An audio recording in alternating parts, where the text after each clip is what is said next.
বাঙ্গরা বাজারে আজকের রাত্রে চুরির ঘটনা সিসিটিভি ফুটেজ।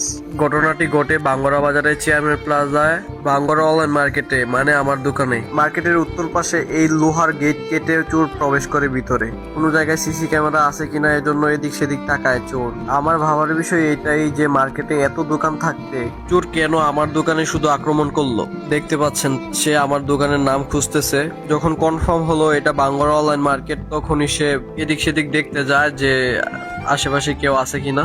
তারপর সে হাতে থাকা তালা কাটার যন্ত্র দিয়ে আমার দোকানের তালাটা ভেঙে ফেলে। আপনারা অনেকেই ভিডিওতে দেখছেন বাঙ্গরা অনলাইন মার্কেট, যেটা আমার দোকান। দোকানে আমি মূলত mobile servicing, accessories, gadget item এগুলা বিক্রি করি। যেহেতু আমি একটু ইউনিক টাইপের গ্যাজেট আইটেম গুলা রাখি, একটু দামি দামি জিনিসগুলা। ছোট থেকেই আমার ব্যবসার প্রতি হচ্ছে একটা আকর্ষণ ছিল, যার কারণে আমি 6-7 মাস আগে এই দোকানটি শুরু করি। এখন পর্যন্ত আমার দোকানের লাভের কোনো টাকা আমি বাড়িতে নেই, সব টাকা ইনভেস্ট করছি মাল তোলার জন্য।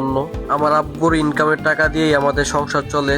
আমি সবসময় চেষ্টা করি আনকমন মালগুলো আমার দোকানে রাখার জন্য, যাতে করে আমাদের গ্রাম সহ আশেপাশের গ্রামগুলোর মানুষ খুব সহজেই আমার দোকান থেকে সবকিছু নিতে পারে। কিন্তু আজকের রাত্রের এই ঘটনা আমার মনটাকে একদম ভেঙে দেয়। আমার বয়সী ছেলেরা সবাই বিদেশে গিয়েছে, বেশি বেশি টাকা অর্থ ইনকাম করতেছে। আমি টাকা লোভ না করে ছোটখাটো একটা ব্যবসা শুরু করি আমাদের বাজারে। সেই ছোটখাটো ব্যবসাটার মধ্যেও আমাদের সম্মানিত চুর ভাইদের নজর পড়ে গেল। তালা কাটার মেশিনটা রেখে হাতে একটি দাও নিয়ে আবার আসে। এবার লক্ষ্য দোকানটাকে খালি করে ফেলা। অনেকে আমাকে পরামর্শ দিত যে তোর যে বয়স, এই বয়সে বিদেশ থেকে ঘুরে আস, অনেক টাকা ইনকাম করতে পারবি, তোর জীবন সেটেল হয়ে যাবে। কিন্তু আমি বিশ্বাস করি ব্যবসার মাধ্যমে মানুষের সেবা করা সম্ভব। তবে আমি একটা কথা বিশ্বাস করি, আল্লাহ যার সহায় থাকে পৃথিবীর কোনো মানুষ তার ক্ষতি করতে পারবে না। চোর ভাইদেরকে বলি, আজকে যদি আপনারা চুরিতে সফল হতেন, হয়তো 2-3 মাস শান্তিতে চলতে পারতেন, কিন্তু একটা ছোট ছেলের সারা জীবনের স্বপ্নটা নষ্ট করে ফেলতেন। হয়তো আমার ব্যবসা করার আগ্রহটা একদম কমে যেত বা নষ্ট হয়ে যেত।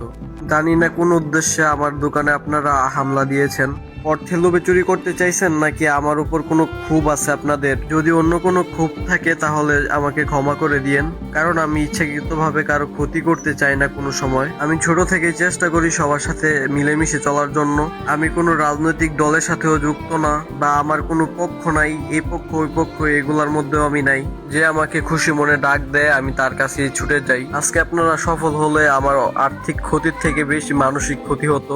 আপনাদেরকে ধরার জন্য আমি কোনো চেষ্টা করব না, আইনের আশ্রয় নিব না, বা কোনো রকম চেষ্টাই করব না বলা যায়। যতটুকু প্রমাণ আছে সিসিটিভি ফুটেজ থেকে শুরু করে, চাইলে আপনাদেরকে ধরতে পারতাম। আমিও আপনাদের ক্ষমা কইরা দিছি, আপনারাও আমাকে ক্ষমা কইরা দিয়েন।